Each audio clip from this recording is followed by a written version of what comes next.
ঠিক কিনা কর কথা বলা গেছে না? হ্যাঁ, তারার দপ্তানির ঠেলা। আরে বাবুরে, হগিন্নির ফুটার নাম মিয়া খা। বেড়া ভাত খাইতি, ভাত খাই সত্তা বাতাস এলে গাছ ধরে খেলি রইস হেঙ্গিও দুইটা পয়সার বুক দেখ সত্তা। আর কেমনে কেমনে দল করে, দল দল করে সেটা কোটি কোটি টাকা। আউযুবিল্লাহ কোন কেন এই কাবাই কইরা এক একটা বড় লোক হইয়া বইয়া রইছে। তেহা ইয়ে করতে পারা, চাকরি কইরা মানুষে কামাই করে, গৃহস্থী করে টেহা কামাই করতে পারে না, আর দল কইরা টেহা কামাই করে। তবে সব টেহা কামো লাগান যায় না। আচ্ছা, ওই টেহার কি দাম? আপনি যদি এই টেহা লইয়া বাড়িতে ঘুমাইতেন না পারেন, কেউ তো কোনো ধমকও দিছে না, কেউ কোনো জায়গায় তো কইছে না, এরপরে জায়গায় গেলে কারণ জানে আমি যেই কাম করছি আমি কোনো থাকতাম পারতাম। কিছু মানুষ আছে নামাজটা দেখলে বিরক্ত লাগে, আর কিছু মানুষ আছে নামাজের সময় হইলে অস্থির হয়ে যায় কোন সময় সে নামাজটা পড়বে। সুবহানাল্লাহ বলবেন না? তো যার নামাজ বিরক্ত লাগে আর যার নামাজ পড়ার জন্য অস্থির হয়ে থাকে, দুই দল মানুষ কি সমান? কথা বলেন, সমান? তাই আল্লাহ রাসূল বলছেন, মাইয়ুরিদিল্লাহু বিহি খায়রান, আল্লাহ যাকে কল্যাণ দিতে চায়, লাভ দিতে চায়, লোকসান থেকে বাঁচাতে চায়, কল্যাণ দিতে চায়, ইকোটা বন্ধ করে দাও। তো আল্লাহ তাবারক ওয়া তাআলা ইউফাক্কিহু ফিদ্দীন, আল্লাহ তাকে দ্বীনের সঠিক বুঝ আল্লাহ তাকে দান করেন। সুবহানাল্লাহ বলবেন না? এই বাংলাদেশে দ্বীন বুঝার জন্য কয়েকটা মাধ্যম আছে। একটা হলো, আপনি মাইকটা ঠিক করো, যে পুনফুনি একটা আওয়াজ দিয়ে বন্ধ করো। একটা হচ্ছে আপনি মাদ্রাসায় ভর্তি হইলে, দ্বীনি শিক্ষা প্রতিষ্ঠানে যদি আপনি ভর্তি হন, তাইলে আপনি দ্বীন শিখতে পারবেন। এখানে পড়লে ওলামায়ে কেরাম কিতাব পড়াইয়া পড়াইয়া, কোরআন হাদিস পড়াইয়া আপনাকে জ্ঞানী বানাই দেবেন। এটা হলো একটা মাধ্যম। আরেকটা মাধ্যম হচ্ছে যে জ্ঞান অর্জনের জন্য এই যে আমাদের মসজিদগুলো আছে, প্রত্যেক জুমাবারে শুক্রবারে ইমাম সাহেব খুতবা দেয়, দেয় নাকি দেয় না? তো এই খুতবা দিতে গিয়া যে আলোচনা করে, আরবিতে তো শেষে দিয়া খুতবা দেয়, আর আগে দিয়া বাংলায় আলোচনা করে। এই আলোচনাগুলাটা বছরের ভিতরে 52টা শুক্রবার আছে, 52টা জমা আছে। তাইলে একটা বিষয় করে যদি প্রতি জমায় আলোচনা করে, একদিন করলো নামাজ, একদিন করলো রোজা, একদিন করলো হজ, একদিন করলো জাকাত, একদিন বুঝাইলো সুদ, একদিন বুঝাইলো ঘুষ, একদিন বুঝাইলো মদ, একদিন বুঝাইলো আপনার জোর জবরদস্তি, একদিন বুঝাইলো জুলুম। এমনি যদি বুঝাইতে থাকে 52টা সপ্তাহে, যদি 52টা বিষয় আপনাকে বুঝায়, আর আপনি যদি 52টা শুক্রবারে মসজিদও যান, 52টা বিষয় সম্পর্কে আপনি এত পণ্ডিত হওয়ার দরকার নাই, অন্তত একটা স্বাভাবিক বুঝ এই মসজিদ থেকে আপনি নিয়ে আসতে পারেন। কথা বুঝেন নাই? এই একটা বিষয়, দুইটা গেল। একটা হইল মাদ্রাসা শিক্ষা প্রতিষ্ঠানে ভর্তি হয়ে লেখাপড়া করা। 2 নম্বরে হলো প্রত্যেক শুক্রবারে জমাবারে আলোচনা শুনে শুনে আপনি হালাল হারাম, ন্যায় অন্যায়, পাক নাপাক, জায়েজ নাজায়েজ, কবিরা সগিরা, শিরক বেদাত, ফরজ ওয়াজিব, সুন্নত মুস্তাহাব, এই জিনিসগুলো সম্পর্কে আপনি ধারণা অর্জন করা। বলেন সুবহানাল্লাহ। 3 নম্বরে এই ভারতীয় উপমহাদেশে একটা জিনিস আছে যেটা অন্য দেশও নাই, এই মাহফিল। সুবহানাল্লাহ বলবেন না? এই জন্য কাতার থাকে, জিজ্ঞেস করেন কাতারে বেশিতে বেশি হইলে কোনো হল রুম ভাড়া লইয়া, হল রুম ওই যে আপনাদের যে কমিউনিটি সেন্টারে বিয়া টিয়া হয়, এরকম বড় রুমের ভিতরে ভাড়া কইরা কিছু লোক বৈশা আপনার দিনে আলোচনা করতে পারে, অথবা মসজিদের ভিতরে এইভাবে ওপেন এয়ার, এই খোলা আকাশের নিচে মাঠের ভিতরে। বিদেশে এটা নট অ্যালাউ, এটা অ্যালাউ করে না, এটা সরকার এটারে অনুমতি দেয় না। তাইলে আমরা দেশও সব জায়গায় জায়গায় উড়ানো, মসজিদের সামনে, স্কুলের সামনে, খেলার মাঠও, ক্ষেতের ভিতরে যেই সুযোগটা আছে, অন্যান্য দেশে এই সুযোগটা নাই। এখন এই সুযোগটা পাইয়া আমরা কি বেজার না খুশি? এটা আল্লাহ আপনার সুযোগ দিছে। কিন্তু আফসোস হইল, আপনি ওয়াজ শুনবেন, যদি কাজে না লাগে তাইলে তো এই ওয়াজ শোনা যাবে, কোনো ফায়দা তো হবে না। মসজিদের মেম্বারগুলো আপনার ইমাম সাহেবরা যদি খুশি মনে বক্তৃতা দিতে পারত, খুশি মনে, কেউ কোনো বাধা না দিত। এখন আমাদের দেশে মসজিদের ইমাম সাহেব রাখিয়া ওই যেই দিন নিয়োগ দেয় সেই দিন ইমাম সাহেবরা কইয়া দেয়, হুজুর এই ইয়া করেন, রাজনীতির কোনো ওয়াজের আমরা এগুলো দরকার নেই। কয় নাকি কয় না? কথা না কয় নাকি কয় না? কয় রাজনীতির কোনো ওয়াজের দরকার নাই। এখন আপনাদেরকে আমি জিজ্ঞেস করি, তো কঠিন ওয়াজের দরকার, আপনারা কঠিন ওয়াজ বুঝতেনও না, আমিও কইতাম পারিও না, পারলেন আপনারা বুঝাইতা। কঠিন ওয়াজের দরকার, আমরা সহজ সরল এক জায়গার মানুষ। ওখানে সরল কথাটা হইল, নবীজি মক্কায় নবুয়ত প্রকাশ পাইছে নবীজির 40 বছর বয়সে। তো 13টা বছর মক্কায় মানুষের বুঝাইছে, বুঝাইয়া দেখছে যে কিছু লোক তৈরি হইছে, কিন্তু কিছু শক্তিশালী মানুষের কারণে ইসলামটারে রাষ্ট্রীয়ভাবে উনি এটারে কায়েম করতে পারতেছেন। আল্লাহ তো জানে খেলা, আল্লাহ চিন্তা করছে না মক্কায় হইতো না, আপনার মদিনা লইয়াছে গিয়া মদিনার মানুষটি নরম। সুবহানাল্লাহ বলেন না? আপনারা যারা হজ গেছেন তারাও কইতেন পারবেন, মক্কার মানুষগুলো যেই রকম এর চাইতে কিন্তু মদিনার মানুষ কিন্তু আরেক রকম। মদিনার মানুষদারির মেহমানদারি অন্যরকম, মদিনার আবহাওয়াটা সুন্দর, মদিনায় গাছপালা বেশি, আর সবচেয়ে বড় কথা হলো মদিনার সম্মান এই জন্য অত্যন্ত সুন্দর, আদব কায়দা বেশি, কারণ মদিনায় আমার স্বয়ং নবীজি ঘুমিয়ে আছেন। সুবহানাল্লাহ।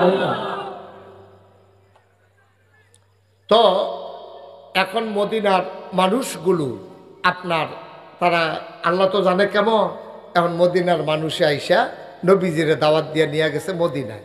এখন মদিনায় গিয়া নবীজি দুনিয়াতে ছিলেন 10 বছর। কয় বছর? সবাই কথা কয় না, কয় বছর? 10 বছর। এই 10 বছর নবীজি মদিনায় কি করছে, এই কাজটা শুনলে আপনি বুঝবেন নবীজি করছে কি আর আমরা করতে আছি। ঠিক কিনা কন? আমরা এই নবীর উম্মত নেই, আমার কথা কন, আমরা এই নবীর উম্মত নেই, শেষ নবীর উম্মত নেই আমরা। এই নবী আশেকে রাসূল, যেই নবীর প্রতি যার ভালোবাসা প্রেম বেশি তারে কয় আশেকে রাসূল। এখন আপনি যদি আমারে মহব্বত করেন, আমি যে নাগাই শরীফ সাহেব, আপনি যদি আমারে মহব্বত করেন তাহলে আপনি চেষ্টা করবেন হুজুরে পাঞ্জাবিটা কীরকম গাও দেয়, আমি ওই রকম একটা পাঞ্জাবি গাও দেন। হুজুরে কোন খানাটা পছন্দ করে, আমি হুজুরের লেগে এই খানাটার ব্যবস্থা করাম, নিজেও খায়াম। হুজুরে কেমনে দাড়ি রাখছে, আমি এমনি দাড়ি রাখাম। হুজুরে কেমনে টুফি মাথার দেয়, আমি এমনি টুফি মাথার দেন। হুজুরে কথা কয় কেমনে, আমি এটা চেষ্টা করাম এমনি। যদি মহব্বত করেন, আমরা দেশও দেখবেন কেউ যখন দুস্তি ফাতে, এই দুই দুস্থ মিল্লা একরকম শার্ট বানাই রে, একরকম ফলাফাইন দেখবেন এইটা দুস্থ দুস্থ একরকম গঞ্জি গাও দিয়ে বন্যায় ত্রাণ দেওয়ানোর জন্য যায়। আমি তোমরা কিতা, আমরা একটা সমিতি, মানে সবাই মিল্লা খানো দুস্থ, এর লেগে একরকম গঞ্জি, আবার মুরব্বীরাও দুস্থ একরকম পাঞ্জাবি গাও দেয়, এইরকম নিয়ম। তাহলে নবীজি হলো আমাদের সবচেয়ে বড় বন্ধু। সুবহানাল্লাহ বলবেন না? আমাদের সবচেয়ে বড় বন্ধুকে। তাহলে নবীজি যেমনি চুল কাটছে আমরা এমনি কাটনের কথা নি, নবীজি যেমনি টুপি মাথায় দিছে আমরা এমনি মাথায় দেওয়ানোর কথা নি কথা। তাইলে নবীজি 10টা বছর মদিনায় কি করলো, তিনি গিয়া সাইডে সবাইরে ডাকাইয়া কইল, তোমরা এখনো হিন্দু থাকবা, বৌদ্ধ থাকবা, খ্রিস্টান থাকবা, ইহুদি থাকবা, আমরা মুসলমানরা আছি, কোনো আপত্তি নাই, তবে সবাই মিল্লা আমরা একটা সুন্দর দেশ বানায়, এই দেশটার ভিতরে মুসলমান মুসলমানের আবাদত করব, হিন্দু হিন্দুর পূজা করব, খ্রিস্টান খ্রিস্টানের গির্জাত গিয়া তারার আবাদত বন্দিগি করব। আমরা কেউ বাধা দিতাম না, তোমরা আমরা মসজিদ ভাঙতে আইবা না, আমরা হিন্দুর মূর্তি ভাঙতাম যাইতাম না, সবাই মিল্লা মিলমিশ দেশের প্রশ্নে সবাই এক। আমরা এই মদিনায় যদি কেউ আক্রমণ করে, কেডায় আমরা ইহুদি, কেডা আমরা খ্রিস্টান, কেডা আমরা মুসলমান, এইটা আমরা চাইতাম না। সবাই মিল্লা বাইরের দেশেতে যারা আক্রমণ করবে আমরা সবাই মিল্লা তাদের বিরুদ্ধে একসাথে দাঁড়াই যাব। ঠিক কিনা? হয়েছেও তাই, করছেও তাই। আবার নবীজি হয়ে গেলেন প্রেসিডেন্ট। সুবহানাল্লাহ না কেন? নবীজি হয়ে গেলেন প্রেসিডেন্ট, তার একদল মন্ত্রী হয়ে গেল। দেশের এই হিন্দু বৌদ্ধ খ্রিস্টান মুসলমান ইহুদি নাসারা সবাই হয়ে গেল প্রজা। এখন সবাই যার যার স্বাধীন মতো তার দেশ চালায়। এটা হলো নবীজির তরিকা। এখন হেই নবীর আমরা উম্মত হইয়া আমাদেরও কিছু দায়িত্ব আছে। এই বাংলাদেশে সবচেয়ে বড় যিনি আলেম হবে, সবচেয়ে বড় যিনি জ্ঞানী হবে, তিনি কি যদি আশেকে রাসূল দাবি করে থাকে, সবচেয়ে বড় যিনি পীর সাহেব হবে, তাইলে তার প্রতি দায়িত্ব হলো নবী যেমন মদিনার প্রেসিডেন্ট ছিলেন, এই বাংলাদেশে সবচেয়ে বড় পীর সাহেব যিনি হবেন তিনি সবচেয়ে বড়, সবার আগে তিনি প্রেসিডেন্ট হওয়ার কথা ছিল। ঠিক কিনা? আমরা আফসোস কি জানেন, আমরা একদল পীর সাহেব কন, লাট সাহেব কন, এবার এরকম গোমরা মোমরা দিয়া এমন একটা ভাব ধরে থাকে মনে হয় কিচ্ছু বুঝে না। ঠিক নিও? এবার কিচ্ছু বুঝে না, কয় কিচ্ছু বুঝে না, কয় না বুঝে এই কেমনে খেতরাহন লাগবে বছরে বছরে, হেইটা বুঝে না। ঠিক কিনা কর? এবার আর সুইটটা সেটটা হয়, এবারে বিয়া করছে, এবারে খ্যাতপাত্র কিনতে পারে, এবারে বছরে বছরে কেমনে খ্যাত বাড়ান লাগবো, কেমনে মুরিদ বেশি হইলে হাদিয়া বেশি পাইব, সব বুঝে, খালি ইসলামটা কেমনে নিজে ওই ফোজা লইয়া আবগাই দেওয়া লাগবো হেইটা বুঝে না। ঠিক কিনা? তাহলে ওনার ভাব আছে, নমুনা আছে, কিন্তু প্রকৃত পক্ষে উনি দাবি করছে আশেকে রাসূল, তিনি আসলে আশেকে রাসূল হইতে পারেন না। কতগুলো যুদ্ধ নবীর জীবনে নবী করছে, সশরীরে নিজে গিয়ে যুদ্ধের সেনাপতি হইছে। তো মদিনায় তখন ইসলামটা যেই অবস্থায় আছি, অহন বাংলাদেশও আমরা কি এতে খুব ভালো অবস্থায় আছি? কতক্ষণ ভালো অবস্থায় আছি? ভালো অবস্থায় আসলাম না, ভালো অবস্থায় আইছি। ঠিক কিনা? ঠিক কিনা কথা বলা গেছে না? হ্যাঁ, তারার দপ্তানির ঠেলা, আরে বাবুরে হগিন্নির ফুটার নাম মিয়া খা, দাদা ভাত খাইতি ভাত খাই সত্তা বাতাস এলে গাছ ধরে খেলি রইস হেঙ্গিও দুইটা পয়সার বুক দেখ সত্তা, আর কেমনে কেমনে দল করে, দল দল করে সেটা কোটি কোটি টাকা। আউযুবিল্লাহ কোন কেন কাবাই কইরা এক একটা বড় লোক হইয়া বইয়া রইছে, তেহা ইয়ে করতে পারা, চাকরি কইরা মানুষে কামাই করে, গৃহস্থী করে টেহা কামাই করতে পারে না, আর দল কইরা টেহা কামাই করে। তবে সব টেহা কামো লাগান যায় না। আচ্ছা, ওই টেহার কি দাম? আপনি যদি এই টেহা লইয়া বাড়িতে ঘুমাইতেন না পারেন, কেউ তো কোনো ধমকও দিছে না, কেউ কোনো জায়গায় তো কইছে না, এরপরে জায়গায় গেলে কারণ জানে আমি যেই কাম করছি আমি কোনো থাকতাম পারতাম, কেউ কইছে না যে তোমরা জায়গাও যার যার বাড়িতে ঘুমাইব কইব, কিন্তু তে তো জানে কত মানুষের ফিডা দিয়ে রাখছে, তো সকলে যদি ফিরাইয়া একটা করে দেয়, ওমা দিব না, তুমি হাতে খাইয়া রইছে না ফিডা, হাতে তো সাপটার লাগে বইয়া রইছে না, হাতে যেতে ফিডা খাইয়া রইল, তো এই কায়দার লাগে বইয়া রইছে। আমার যেমনি ফিরতে আস, পুলিশ দিয়ে দৌড়াইতে আস, আমি যে বছরের বছর ঘুমাইতাম পারি না, দিন একদিন আইব, এই দিনটার লেগে তো হাতে বইয়া রইছে, তো তুমি এই কাম করছো কি রে? ঠিক কিনা কর? এবার ঠিকটা আরো আছে, এই যে এখন আপনারা ঠিক কইতেছেন, তো এই কাম করলো কে রে, তো এর লেগে হাতে এখন আর তে নাই, তো আবার যদি আপনি আমি এরকম হইয়া যাই, তো আমরাও তো আবার এরকম হয়ে যাই। ঠিক কিনা কর? সুতরাং খুব সাবধান, খুব সাবধান, ইতিহাস থেকে শিক্ষা নিতে হবে। আমরা আবার যেন যেই কাম করলে বাধ্যা হন যায় না, যেই কাম করলে ভাগ্যা যাওয়ান লাগে, আমরা শিখলাম আমাদের দ্বারা যেন এই কাজ প্রকাশ না হয়। মনে থাকবে ইনশাআল্লাহ। তখন আগে আপনারা দেখলে টিটকারি মারতো, তখন আপনি যদি আবার বইয়া টিটকারি মারেন, কে আগিলা দিন কি কানে বাসিল আরো না দি, এখন কি তা খবর কি তা হয়, তো আপনি আবার হেই হইলে আপনি বরংশ ডাক দিয়া করবেন, রে তোরা যায় করছো, আমরা তোরার মতো না, তবে শিক্ষা গ্রহণ কর, বেড়াগিরি দেখাচ্ছা, শিক্ষা গ্রহণ করো, আমরা তোমার মতো না, এরকম আমরা করতাম না ইনশাআল্লাহ। ঠিক কিনা কর? এটা হলো মোমেন মুসলমানের কাজ, এটা হলো মোমেন মুসলমানের কাজ। তারা যা করছে আপনি তা কইলেন না, এটাও তো খারাপ এসে তো একজন জ্ঞানী লোকের এসে গেছে, ভাই আপনারা তো বুদ্ধি হইল কেমনে? কয় বেহতেরা মানুষের, কয় বেহতেরা মানুষের আবার বুদ্ধি হয় কেমনে? কয় বেহতেরা মানুষের যা করে আমি তা করি না, লেগে তো আমি বুদ্ধিমান। কি কথাটা কইছে দেখছেন? কথাটার ওজন কত? কত মূল্যবান কথা কইছে দেখছা, বেহতারা মানুষে যা করে আমি তা করি না, এর লেগে বেহতারতে শিক্ষা শিক্ষা আমি মাইদি দিয়ে বুদ্ধিমান হয়ে গেছি। বেহতারাতে যেটা করে আমি এটা করি না, তার লেগে তো আমি বুদ্ধিমান। তো যেই কাম করলে বড় গুমান জানা থাহন জানা আমি সেই কাজ করব না, তাইলে তো আমি ভালো মানুষ। এটা হলো মূল কথা।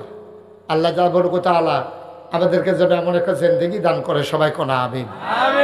বন্ধুরা আমার, ভাইরা আমার, আল্লাহর নবী মুহাম্মদুর রাসূলুল্লাহ সাল্লাল্লাহু আলাইহি ওয়াসাল্লাম ১৫০০ বছর আগে যখন মক্কা ছেড়ে মদিনায় গেলেন, তিনি যখন মদিনায় ঢুকলেন, তিনি দেখলেন মদিনার মানুষগুলো নবীকে পাওয়ার জন্য অস্থির হয়ে আছে। বলেন সুবহানাল্লাহ। নবীজি আসবে, সবাই অস্থির হয়ে আছে, পাগল হয়ে আছে। ছোট ছোট বাচ্চাগুলা মায়ের কাছে গিয়া কয়, মা ছোট্ট টুকরিটা দাও। আমাদের দেশে যেটা টুকরি জাহি, ছোট ছোট যে এই তরকারি ধোয়, এই ছোট টুকরিগুলা দাও। মা বলতেছে, বাবা টুকরি দিয়া কি করবা? কয়, মা দুজাহানের বাদশা নবী মদিনায় আসতেছে, টুকরি দাও। টুকরিগুলা নিয়ে পাহাড়ি জঙ্গল থেকে ফুল ছিঁড়ে আনবো। বাচ্চারা টুকরি নিয়ে চলে গেল জঙ্গলে। ওই পাহাড়ের পাদদেশে ফুল ছিঁড়ে ছিঁড়ে টুকরিতে করে নবী কোন রাস্তায় দাঁড়াবেন, তারা মুরব্বীদের খবর নিয়া বাপ চাচাকে জিজ্ঞেস করে টুকরিগুলা নিয়ে রাস্তার দুই পাশে দাঁড়িয়ে গেলেন। ছোট ছোট বাচ্চারা নবী যায় আর নবীর গায়ের ভেতরে ফুল ছিটাইয়া ছিটাইয়া দেয়।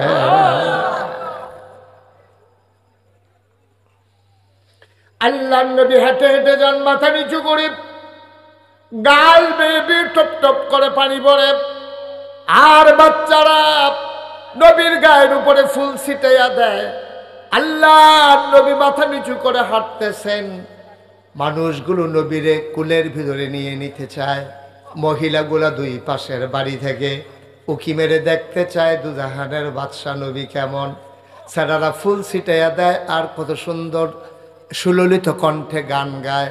তালা আল বদরু আলাইনা মিন সানিয়াতিল বেদা ওয়াজাবা শুকরু আলাইনা মাদালিল্লাহিদা। সুবহানাল্লাহ বলবেন না? গান গাইয়া গাইয়া নবীরে বরণ করে নিছে। আল্লাহর নবী মদিনায় যখন ঢুকলেন, মদিনায় ঢুকার পরে মানুষকে ডেকে বলে দিলেন, আজকে থেকে আর মদিনার উপরে জোর জুলুম চলবে না, নির্যাতন চলবে না, নিপীড়ন চলবে না, মানুষে আর ভেদাভেদ হবে না। সবাই আমরা এক দেশের মানুষ, এক জায়গার মানুষ, মদিনা মুনাওয়ারা, সবাই মিলে সুন্দর করে দেশ চালায়। ও মুসলমান, মনে রাখো, প্রকৃত মুমিন তুমি কখনোই হতে পারবা না যতক্ষণ পর্যন্ত নবীর জীবনের সাথে তোমার জীবন না মিলাবা। ঠিক কিনা? নবী যেমনে চলছে ঠিক তুমিও এমনি করে তোমার জীবনের প্রতিটি কাজ চালাইতে হবে। তুমি ভেজাল মনে করলে হইতো না, ভেজাল মনে করলে হইতো না। ও একটা সহজ কথা কই, আপনারা বুঝবেন, বুঝের মানুষ। আচ্ছা, আমরা সবাই মিল্লা এখন যদি মনে করেন এই জায়গাটা বইয়া শুধু জিকির করি, লা ইলাহা ইল্লাল্লাহ, লা ইলাহা ইল্লাল্লাহ, আল্লাহু আল্লাহ, আল্লাহু আল্লাহ, শুধু জিকির করলাম, হ্যাঁ, তসবিহ তাহলিল পড়লাম, কিচ্ছু একটা কথাও কইলাম না, আপনি দল মত নির্বিশেষে হিন্দু বৌদ্ধ খ্রিস্টান সবাই করবো মাশাআল্লাহ, এরকম হলে তো কোনো কথা নাই। এখন কোনো সমস্যা নাই, সবাই মিললে আমরা জিকির করতে আসি, কোনো সমস্যা নাই, কোনো বাধা নাই, কোনো ঝামেলা নাই, কিচ্ছু নাই। এখন সবাই মিললে আমরা জিকির করতে আসি, কোনো সমস্যা নাই। হ্যাঁ, এই জায়গাটার মধ্যে যদি আমি বইয়া হন কই, ও আপনি জিকির কি করতে আসেন? কতজন আমরা জিকির করতে আসি লা ইলাহা, সবাই পড়েন লা ইলাহা, লা ইলাহা। আচ্ছা, এই যে কইলাম লা ইলাহা ইল্লাল্লাহ, এই জিকিরটা করলে সওয়াব আছে। আল্লাহ রাসূল বলেছে আফদালুল যিকরি লা ইলাহা ইল্লাল্লাহ, সবচেয়ে উত্তম জিকির হইল লা ইলাহা ইল্লাল্লাহ। আচ্ছা, এই লা ইলাহা ইল্লাল্লাহ মানে কি কইছি আমরা? না, লা ইলাহা ইল্লাল্লাহ যে কইলাম এটার একটা অর্থ আছে নাকি নাই? আছে। অর্থটা কি? তা লা ইলাহা, কোনো ইলাহ নাই, কোনো মাবুদ নাই, কোনো মাশুক নাই, কোনো মওজুদ নাই, কোনো মাকসুদ নাই, কোনো আইনদাতা নাই, কোনো বিধানদাতা নাই, কোনো রিজিক দাতা নাই, কোনো হায়াত দাতা নাই, ইল্লাল্লাহ, আছে একজন, তিনি কে? তাইলে আগে কি কইছেন খেয়াল করেন। আগে কিন্তু আপনার নাম, এই বাচ্চারা কথা বলে না কেউ, আপনারা শুনতেছেন না? আপনারা কেউ, আপনারা একজন বলতে পারেন না কথা শুনলে? একটু খেয়াল করে শুনেন, গুরুত্বপূর্ণ কথা। এই যে আমরা জিকির করলাম লা ইলাহা, তো লা ইলাহা দুইটা অংশ আছে দেখেন। এখন আল্লাহ এইটারে কয় নফি আসবাত জিকির। এই জিকিরটারে কি জিকির কয়? নফি আসবাত। আগে না, এরপর হইল হা। না কিটা নাই, নাই নাই মানে কি? কিচ্ছু নাই, একবারে খালি। এরপরে কয় হ্যাঁ একটা আছে। কিটা এটা? কয় ইল্লাল্লাহ, স্বয়ং আল্লাহ। সুবহানাল্লাহ বলবেন না? লা ইলাহা মানে কি? আমি কইলাম এই ঘরটার ভিতরে কিচ্ছু নাই। এই যে সামনে আমি যে ঘরে বইলাম, খাইলাম, আমি বললাম এই ঘরে কেউ নাই। শাহজাহান বেঁচে গেলাম, শাহজাহান আমার যে নিতে আসো এই ঘরে কে আছে? কহুজুর কেউ নাই। এখন আমি ঢুকছি, ঢুকার পরে শাহজাহান আইয়া একজনে জিজ্ঞাসা, ভাই এই ঘরে কেরা আছে? ফিরসা বুজুর আইয়া বসছে। তা ফইলা তো কেউ নাই, এরপরে ফিরসা বুজুর আছে। এখন গোটা পৃথিবীতে দেখেন কি সুন্দর আল্লাহর কলমাটা দেখেন। কয় গোটা পৃথিবীতে কিচ্ছু নাই, আইনদাতা নাই, বিধানদাতা নাই, রিজিকদাতা নাই, খাওয়াইন্না নাই, খাওয়াইন্না নাই। সুবহানাল্লাহ কথা তো খেয়াল করেন, কইলাম খাওয়াইন্নাও নাই, খাওয়াইন্নাও নাই, বিধানদাতাও নাই, বিধান পালন করিন্নাও নাই, রিজিক দেউন্নাও নাই, রিজিক নেউন্নাও নাই। অর্থাৎ নাই বলতে কিচ্ছু নাই। কি নাই? লা মওজুদা ইল্লাল্লাহ, কোনো কিছু মওজুদ নাই। লা মাকসুদা ইল্লাল্লাহ, কোনো মাকসুদ নাই। লা মাশুকা ইল্লাল্লাহ, কোনো বন্ধু বান্ধব আমার কেউ নাই। লা ইলাহা ইল্লাল্লাহ, কোনো ইলাহা নাই। লা মা'বুদা ইল্লাল্লাহ, আমার ইবাদত পাইতে পারে এমন কেউ নাই। সুবহানাল্লাহ বলেন না? এবার আমরা সবাই খেয়াল করেন, কিচ্ছু নাই। আইনদাতা নাই, বিধানদাতা নাই, হায়াতদাতা নাই, মৌতদাতা নাই, রিজিকদাতা নাই, খালেক নাই, মালেক নাই, রাহমান নাই, রাহিম নাই, সাত্তার নাই, গাফফার নাই, আইয়ুব নাই, ওয়াদুদ নাই, কিচ্ছু নাই। তো কিচ্ছু নাই কয় না, তাইলে আমাদের ব্রেন সব কিছু থেকে খালি, কেউ নাই, কিচ্ছু নাই। হ্যাঁ, সকল কিছুর ঊর্ধ্বে গিয়ে একজন আছেন, ইল্লাল্লাহ, আমার আল্লাহ। সুবহানাল্লাহ। কেউ ছিল না, কেউ থাকবে না। একজন ছিলেন, একজন আছেন, একজন থাকবেন। তিনি কে? কথা কন, তিনি কে? আল্লাহ। এবার আসেন, আল্লাহ আছে। আল্লাহ চিন্তা করলো, আমি তো আছি, আমার এই যে সুন্দর জমিন বানাইলাম, এটাকে কেমনে কি করো? এবার আল্লাহ তাবারক ওয়া তাআলা এই তার গোটা বিশ্ব নিয়ন্ত্রণ করার জন্য, বিশ্ব মানে খালি বাংলাদেশটা না, বিশ্ব মানে আমেরিকা না, বিশ্ব মানে জার্মান জাপান না, বিশ্ব মানে হচ্ছে তার নবমণ্ডল, তার ভূমণ্ডল। পৃথিবীতে সূর্যটা সকালবেলা উঠলে আমরা এটারে দেখি, এটার আলো আসে আমরা গায়ে লাগে। এমনও সূর্যের মতো অনেক নক্ষত্র আছে যেটার আলো আইতে আছে, অহনো রাস্তাত আছে, এমন আইতে থাকবো, কিন্তু কবে আইয়া পৃথিবীতে পৌঁছবো এটার কোনো প্রমাণ পাওয়া যায় না। সুবহানাল্লাহ বলবেন না? আবার বুঝেন, আল্লাহ শুধু এই জায়গাটার আল্লাহ না, এই পৃথিবীটার আল্লাহ না, বাংলাদেশটার আল্লাহ না, সৌদি আরবের আল্লাহ না, গোটা নবমণ্ডল, ভূমণ্ডল, আকাশ, আকাশের ঊর্ধ্বে যা আছে, জমিন, জমিনের নিচে যা আছে, সকল কিছু যেটা আপনার ব্রেইনে ধরে না। ব্রেইনে ধরবো কেমনে? আপনার ব্রেনটা তো একবারে শুধু, আর একটু সহজ করে কইলে বুঝবেন। আপনার ব্রেনটা কি বড় না শুধু? আমার কথা কথা বড় না শুধু? একবারে শুধু ব্রেন আমরা। ওই যে আপনার ব্রেন রইল পিঁপড়ার মতো। পিঁপড়া একটা গাছ দিয়া বাইতে বাইতে বাইতে বাইতে গাছের মাথা তুলছে, সবুজ পাতাতে হলদা পাতাত গেছে।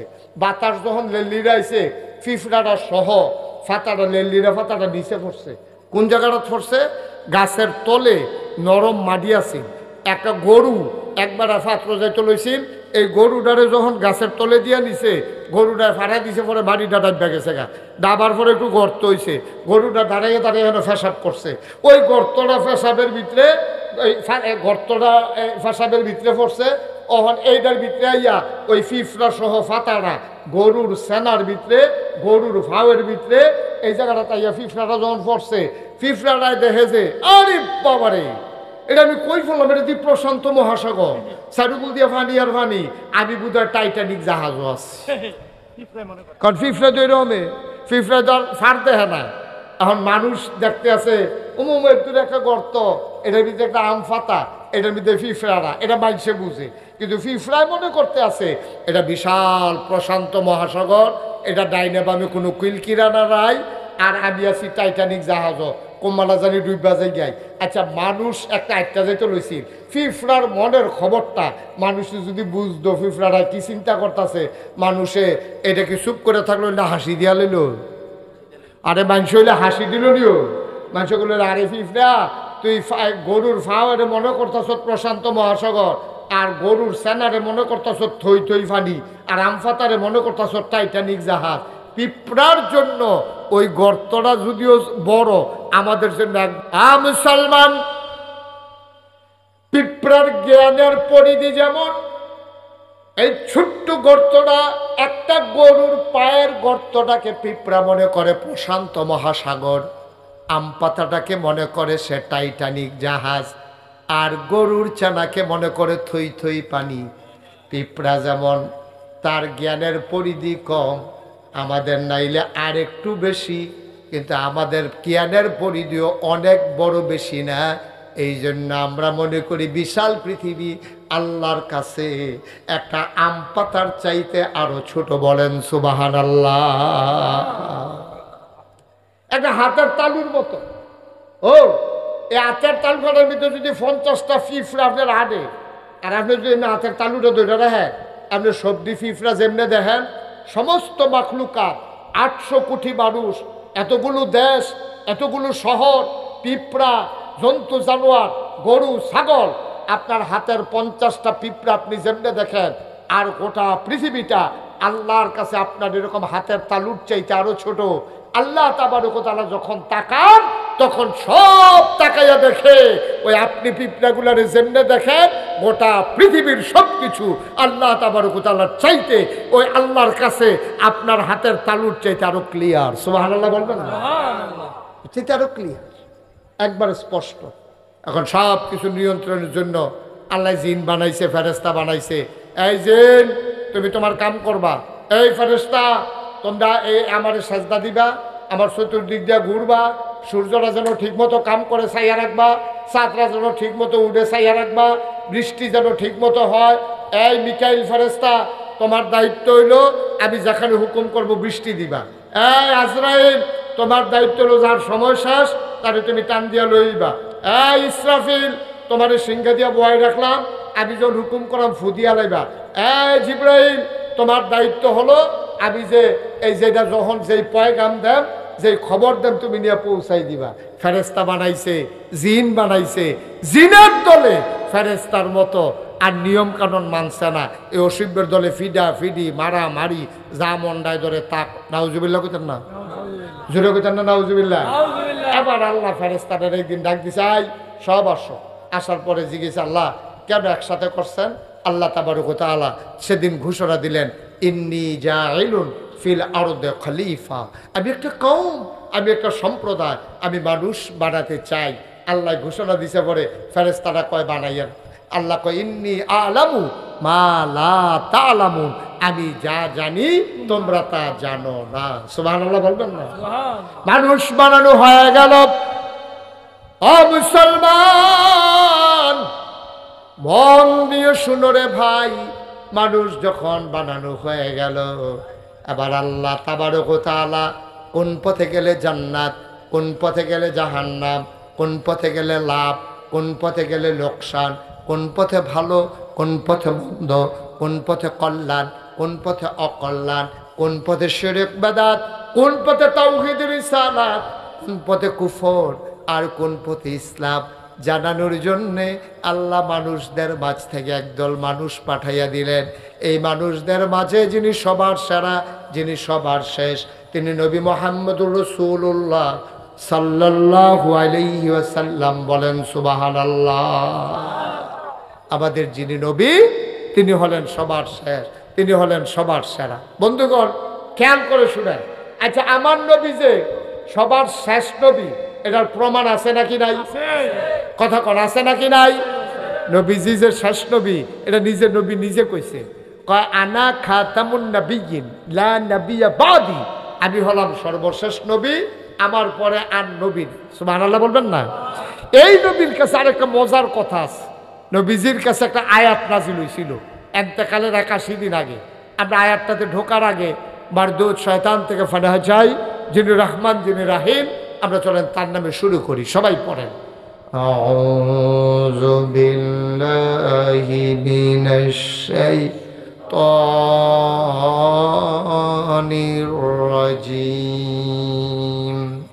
বিসমিল্লাহির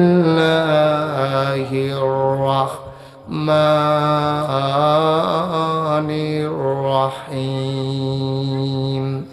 اليوم أكملت لكم دينكم وأتممت عليكم نعمتي ورضيت لكم الإسلام دينا। সুবহানাল্লাহ বলবেন না? আল্লাহ ডাক দেয়া কয়, শুনো শুনো শুনো মানিকনগরের মানুষ, প্রচন্ড গরমের মাঝে তোমরা যারা দৌড়ে দৌড়ে হাজির হয়ে গেছো, শুনো আল্লাহর নবীকে আল্লাহ ডাক দেয়া কয়, নবী আপনি বলে দেন। আল্লাহ নবী আল্লাহ আয়াত নাজিল করে দিলেন।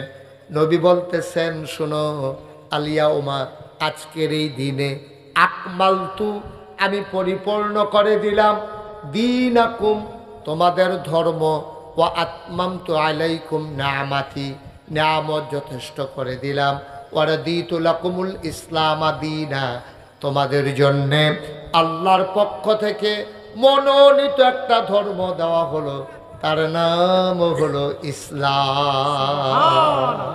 তাহলে আমাদের রবকে, কথা বলা রবকে, তাইলে আমাদের দিন কি? আমাদের নবী মুহাম্মদুর রাসূলুল্লাহ সাল্লাল্লাহু আলাইহি ওয়াসাল্লাম। সবাই পড়েন আলহামদুলিল্লাহ, সবাই পড়েন আলহামদুলিল্লাহ। তাইলে এই নবীর পরে আর নবী আসবেন, নবীর পরে নবী আর আসবেন না। এটা কি আপনারা সবাই মানেন? সবাই একমত? আমরা সবাই জানি এই নবীর পরে আর নবী আসবেন। আচ্ছা, কেউ যদি মনে করে, খুব খেয়াল করেন, কেউ যদি মনে করে এই নবীর পরে আবার নবী আসবে, তাহলে কি সে ইমানদার না বেঈমান? মুসলমান না কাফের? তো নবী তো আর আসবে না। তাই এই নবীজি শিখাই দিয়া গেছে, আমি যে আইসা চলে গেলাম, ১৫০০ বছর হয়ে গেল, তোমরারে যাইতে কইয়া দিয়া যায় যে দিন কিন্তু পরিপূর্ণ সুন্দরভাবে ইসলামটারে তোমরা চাইয়া রাখো, এটা আমাদের উপরে দায়িত্ব। এখন আমরা যদি মনে করি আমরা কিছু অংশ করব, কিছু অংশ করব না, এটার কি কোনো সুযোগ আছে? কথা কোনো সুযোগ আছে নি? নবী কি আর আইব? নবী তো আর আইতো না, নবী তো উনি শেষ নবী। তাইলে উনি যা দিয়া গেছে এটাকে পালন করা, এটাকে রক্ষা করা, এটা আমাদের উপরে দায়িত্ব। সুতরাং ১৫০০ বছর আগে নবীজি যেমনে ইসলামটারে চাইয়া রাখছে, এর বাইরে গিয়ে আপনার কোনো বুজুর্গি নাই, এর বাইরে গিয়ে আর কোনো বুজুর্গি নাই। কাফের যখন ইসলামের দিকে চোখ তুলিয়া তাকাইছে, মুসলমানদেরকে যখন ধ্বংস করে দিতে চাইছে, নবীজি বলছে ইসলামের পথে আসো, নাইলে যুদ্ধ। আল্লাহর নবী যেমন করে ওই ১৫০০ বছর আগে কাফেরের বিরুদ্ধে যতটুকুন ক্ষমতা ছিল ওইটা নিয়ে ঝাঁপাই পড়ছে। ১৫০০ বছর পরে আজও যদি কেউ ইসলামের উপরে আঘাত করতে চায়, আমরা যারা মুসলমান দাবি করি, আমাদের দাবি হলো দাঁত ভাঙ্গা জবাব দিয়ে ইসলামকে আল্লাহর জমিনে টিকিয়ে রাখা। ঠিক কিনা বলো? আল্লাহু আকবার। আল কোরআনের আলো ঘরে ঘরে জালো, আল হাদিসের আলো ঘরে ঘরে জালো। আরে তাকবীর। সবাই কোন আমিন? আমিন। জোরে কোন আমিন? আমিন। কারণ আমরার অবস্থা হইছে কি জানেন? একেবারে সহজ কইরা কই, আমরার অবস্থা হইলো ওই হেই গৃহস্থের মতো।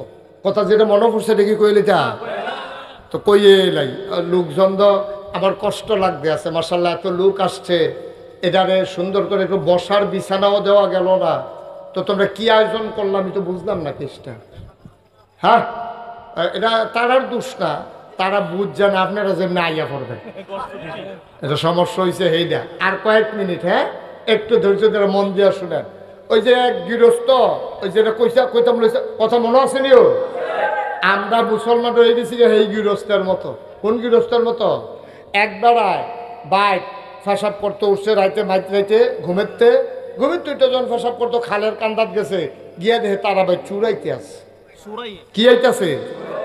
এই সুর আইতাছে দেখা এবার করছে কি তা আস্তে কইরা উড়ানের দিকে আইয়া পড়ছে।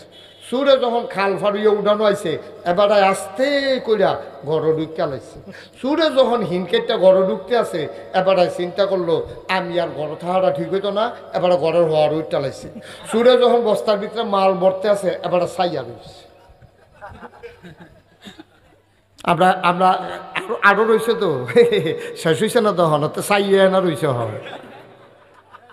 হাতে বস্তাত মাল ভরে, হাতে ওই সিলিং উঠটা নিচের ফেল বেড়া ফাঁক করে চাইতে আছে। সুরে কিতা করে মাল বইরা যখন মাল দাঁড়ে লইয়া ঘরের তে বাড়িয়া সুরে জাগিতে আছে, তে বেড়াইতের মতো চিল্লান দিছে, সুর রে কইয়া চিল্লান দিছে, সুর গেছে গা, বাড়ির সকল একখান হইছে।